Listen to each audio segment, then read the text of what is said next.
Ma'am లైఫ్లో success అవ్వాలి అంటే వాళ్ళ లైఫ్ని ఎలా డిజైన్ చేసుకోవాలి ఇప్పుడున్న జనరేషన్? ఎవరైనా సరే ఫైనాన్షియల్గా ఇండిపెండెంట్గా ఖచ్చితంగా ఎదగాలి.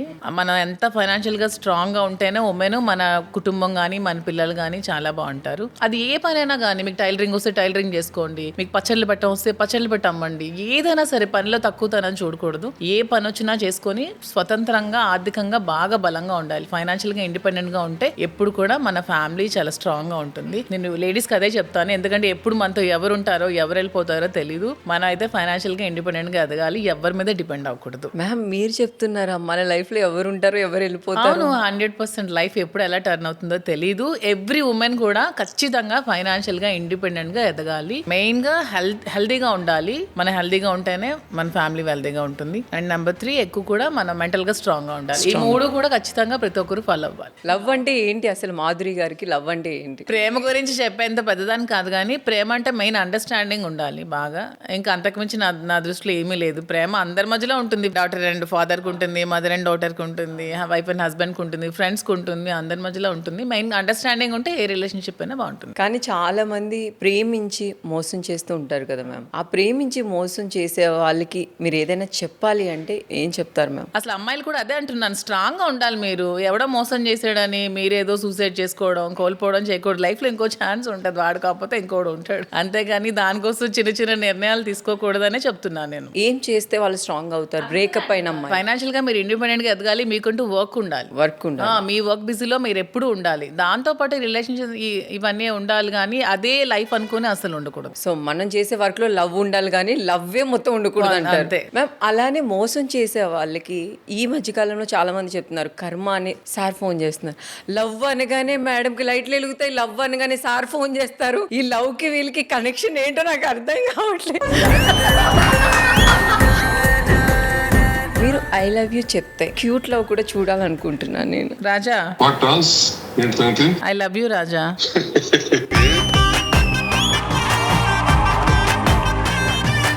చాలాసేపు అయింది కదా, మిస్ అయ్యారా అని. అంటే హాఫ్ అన్ అవర్ లో ఒకసారి కూడా గుర్తు రాలేదా? నేను చేశాను కదా నీకన్నా ముందు, నేనే చేశాను. సరే, I love you. Thank you very much. రోజుకి 100 సార్లు ఏం చెప్పాలా?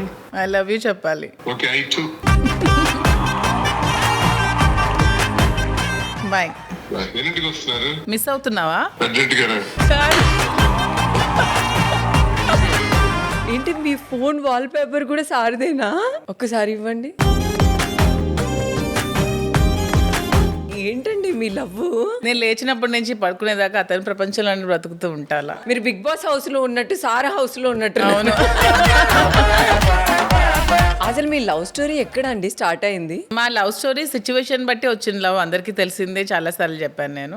పొలిటికల్ గా నా జర్నీ అతనితో స్టార్ట్ అయినప్పుడు, నేను అతనితో కలిసి జర్నీ చేస్తున్నప్పుడు, వాళ్ళ ఇంట్లో మా ఇంట్లో బాగాలేనప్పుడు, ఇవన్నీ రాంగ్ పోర్ట్రేట్ చేసినప్పుడు ఇంకా కలిసి ఉండాలని నిర్ణయం తీసుకొని పుట్టిన ప్రేమ తప్పితే ఏదైనా అట్రాక్షన్ లేకపోతే ఒకళ్ళొకరు చూసి ఐ లవ్ యూ చెప్పుకోవడం లాంటివి ఏమీ కాదు. తర్వాత ప్రేమ అలా అలా అలా అలా చిగురించింది. మీరు ప్రపోజ్ చేసినప్పుడు ఆయన అసలు ఏం చెప్పారు? ప్రపోజ్ చేసుకోవడం ఏమీ లేదు, అదే చెప్తున్నా. మా దాంట్లో ప్రపోజ్ చేసుకోవడం ఏమీ లేదు. సిచ్యువేషన్స్ బాగా లేనప్పుడు ఇద్దరం కలిసి ఉండాలని నిర్ణయం తీసుకున్నాం. అతను ఒక లీడర్, ప్రజల కోసమే బ్రతుకుతారు అతను. సో అలాంటప్పుడు తను ఒంటరి అయినప్పుడు నేను పక్క నుండి స్ట్రాంగ్ గా నిలబడి, ఆయన ప్రజల కోసం బతికితే ఈవిడ ఆయన కోసమే బతుకుతున్నారు నాకు తెలిసి. ఎందుకంటే ఆయన స్వరం తప్ప ఇంకేమి లేదు.